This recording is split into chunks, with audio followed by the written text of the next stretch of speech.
Cricket শুধু একটা খেলা নয়, এটা একটা স্বপ্ন, লড়াই আর অসম্ভবকে সম্ভব করার গল্প। বিহারের এক সাধারণ পরিবারের ছেলে সাকিব হোসেন, যার কাছে ক্রিকেট ছিল সবকিছু, কিন্তু সেই স্বপ্নের পথে ছিল অগণিত বাধা। নতুন জুতো কেনার সামর্থ্য ছিল না, শেষমেশ মায়ের গয়না বেচে জুতো কিনে মাঠে নামতে হয়েছিল তাকে। আইপিএল এর মঞ্চে সুযোগ পেয়েও কলকাতা নাইট রাইডার্স তাকে ধরে রাখেননি।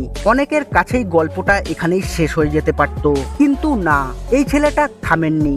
আজ সেই সাকিব হোসেনই কাঁপিয়ে দিচ্ছে আইপিএল। বিহার থেকে উঠে আসা আবারও নতুন চমক দেখাচ্ছে, ঠিক যেমনটা আমরা দেখেছিলাম বৈভব সূর্যবংশীর ক্ষেত্রে। কিভাবে এই লড়াই, কিভাবে এত বড় কামব্যাক, আর ঠিক কোন মুহূর্ত বদলে দিল তাদের জীবন, সবকিছু জানতে ভিডিওটি শেষ পর্যন্ত দেখার আবেদন রইল।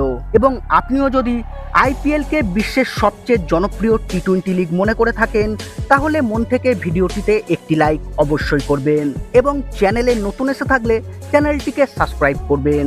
ইন্ডিয়ান প্রিমিয়ার লিগের সোমবার 13ই এপ্রিল দিনটি দুই ক্রিকেটারের জন্য স্মরণীয় হয়ে উঠেছে। একজন হলেন প্রফুল্ল হিঙ্গে, যিনি প্রথম ওভারেই 3টি উইকেট নিয়ে চমক দেখান। অন্যজন বিহারের সাকিব হোসেন, যিনি অত্যন্ত দরিদ্র পরিবার থেকে উঠে এসেছেন। একসময় তার জুতো পর্যন্ত ছিল না, বাবা মাঠে কাজ করে সংসার চালাতেন, আর ছেলে আজ সারা বিশ্বে তাদের নাম উজ্জ্বল করেছে। আইপিএল এ নিজের প্রতিভা দেখানোর সুযোগ পেয়ে সাকিব সেটিকে পুরোপুরি কাজে লাগান। নিজের অভিষেক ম্যাচেই তিনি 4টি উইকেট নিয়ে ম্যাচটিকে স্মরণীয় করে তোলেন। এই পারফরমেন্স আরও স্পেশাল কারণ রাজস্থান রয়্যালস টানা 4টি ম্যাচ জেতার পর প্রথমবার হারল। এসআরএইচ বোলারদের সামনে রাজস্থানের ব্যাটারদের অসহায় আত্মসমর্পণ। একজন তরুণ ক্রিকেটারের জন্য দীর্ঘ অপেক্ষার পর সুযোগ পেয়ে সঙ্গে সঙ্গে ভালো পারফরমেন্স করা সহজ নয়, কিন্তু বিহারের এই পেসার সেই সুযোগের পূর্ণ সদ্ব্যবহার করেছেন। তিনি তার সহ অভিষেককারী প্রফুল্ল হিঙ্গের সঙ্গে মিলে এসআরএইচকে একটি স্মরণীয় জয় এনে দেন। দুজনেই 4টি করে উইকেট নিয়ে দলকে মরশুমের দ্বিতীয় জয় উপহার দেন। সাকিবের আইপিএল যাত্রা সাহস ও ত্যাগের এক অনুপ্রেরণা জোগানোর মতো গল্প। 2004 সালে একটি সাধারণ পরিবারের জন্ম নেওয়া সাকিব ছোটবেলায় থেকেই আর্থিক সংকটের মুখোমুখি হন। তার বাবা আলী আহমেদ হোসেন একজন কৃষক ছিলেন, কিন্তু হাঁটুতে চোট লাগার পর তাকে কাজ ছেড়ে দিতে হয়। ছোটবেলাতেই সাকিব বুঝে গিয়েছিলেন যে তাকে যেভাবেই হোক পরিবারের ভরসা হতে হবে। একসময় তিনি ভারতীয় সেনাবাহিনীতে যোগ দেওয়ার স্বপ্ন দেখতেন এবং প্রতিদিন স্থানীয় মাঠে দৌড়াতে যেতেন। সেখানেই তিনি ক্রিকেট বল হাতে নেন এবং নিজের স্বাভাবিক দক্ষতায় খুব দ্রুত খেলাটির সঙ্গে মানিয়ে নেন। সংসার চালানোর জন্য সাকিব আশেপাশের এলাকায় টেনিস বল টুর্নামেন্ট খেলা শুরু করেন। প্রতি ম্যাচে তিনি প্রায় 500 থেকে 1000 টাকা পেতেন। এই টাকা খুব বেশি না হলেও এতে পরিবারের খরচ কিছুটা চলতো। ফাস্ট বোলিং শুরু করার পর সাকিব বুঝতে পারেন এগিয়ে যেতে হলে সঠিক কিট, বিশেষ করে স্পাইক দরকার, কিন্তু বাড়ির আর্থিক অবস্থা খারাপ থাকায় সেই স্বপ্ন অনেক দূরের মনে হচ্ছিল।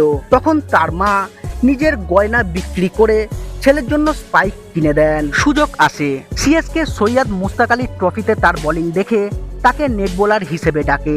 সেখান থেকেই তিনি প্রথমবার আইপিএল এর পরিবেশের সঙ্গে পরিচিত হন। সাকিব কেকেআরের সঙ্গে 1 বছর কাটিয়েছিলেন। আইপিএল 2024-এর মেগা নিলামে তিনি প্রথমবার আনসোল্ড থাকেন, কিন্তু তাতে তার আত্মবিশ্বাস ভাঙেনি। তিনি নিজের কোচ রবিন সিং এর সঙ্গে কথা বলে বুঝতে পারেন যে 140-142 কিলোমিটার গতিতে বল করে তিনি খুব বেশি এগোতে পারবেন না।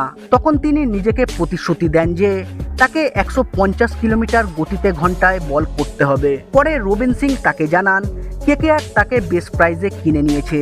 এই খবর পেয়ে বিহারের গোপালগঞ্জে তার বাড়িতে আনন্দের পরিবেশ তৈরি হয়। তবে কেকেআরের শিরোপাজয়ী মরশুমে তিনি একটিও ম্যাচ খেলার সুযোগ পাননি। 2025-এর মেগা নিলামের আগে তাকে ছেড়ে দেওয়া হয় এবং আবারও তিনি আনসোল্ড থাকেন।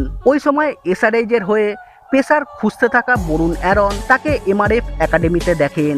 এরপর আইপিএল 2026-এর জন্য 30 লক্ষ টাকার বেস্ট প্রাইজে তাকে দলে নেওয়া হয়। আরআরের বিরুদ্ধে সুযোগ পেয়ে সাকিব 4 ওভারে 24 রান দিয়ে 4টি উইকেট তুলে নেন।